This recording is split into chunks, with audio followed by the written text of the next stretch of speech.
Most people view sugar as a simple unit of fuel, a source of energy to be burned off with enough physical effort.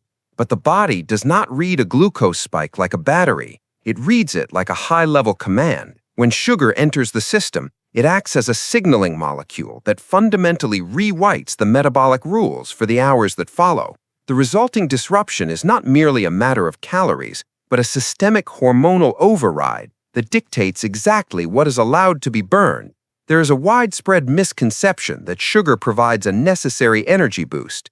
In reality, the body operates on a homeostatic frequency that maintains stable blood glucose between meals without external intervention. Through processes like glycogenolysis, the system is designed to provide its own steady supply of energy. When external sugar is introduced frequently, this natural rhythm is interrupted, leading to a brief spike followed by a rapid decline that results in lower net energy levels. Even in individuals with normal clinical blood glucose readings, the underlying algorithm may already be shifting toward metabolic dysfunction and visceral fat accumulation. The liver does not distinguish between the fructose in honey and the processed versions in corn syrup. To the internal processing unit, the command remains identical: stop fat oxidation and start storage. Within 60 minutes of intake, a defensive protocol begins.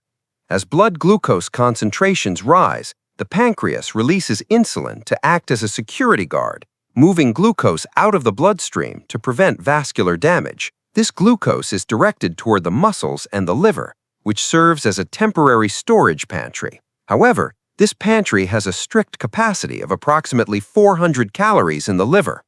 Once the shelves are full, the system hits a hard limit.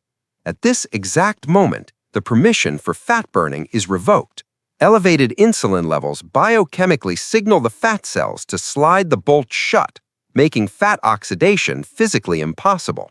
The system is now entirely focused on clearing the overflow of circulating glucose. When the liver can no longer store glucose as glycogen, it activates de novo lipogenesis. It begins converting excess sugar into triglycerides, turning the overflow into a permanent form of storage. These fats are either exported into the blood, increasing cholesterol levels, or they begin to accumulate within the liver cells. This is the origin of non-alcoholic fatty liver disease. Over time, this leads to the accumulation of visceral fat around internal organs. This is not passive tissue. It is a metabolically active site that secretes inflammatory signals, further worsening insulin resistance. The postprandial cycle often involves an overreaction. An overproduction of insulin can cause blood sugar to drop below the baseline, leading to reactive hypoglycemia. The result is a cognitive fog and physical fatigue that feels like a lack of discipline. The body then releases stress hormones like cortisol and adrenaline to mobilize glucose. This alarm triggers an increased appetite, creating a loop where the factory never closes for maintenance. Frequent eating keeps insulin high and suppresses glucagon, the hormone responsible for releasing stored energy, keeping the fat vault permanently sealed. Chronic exposure to high insulin levels causes cellular receptors to become less responsive. This insulin resistance is linked not only to type 2 diabetes, but also to hypertension. As fructose metabolism produces uric acid, there are even strong correlations between this chronic signaling environment and neurodegenerative shifts, described as a long-term erosion of the brain's energy efficiency. Recovery is not a matter of punishment. It is a matter of changing the signal environment. During a 30-day cessation, the circulating insulin levels drop within the first week.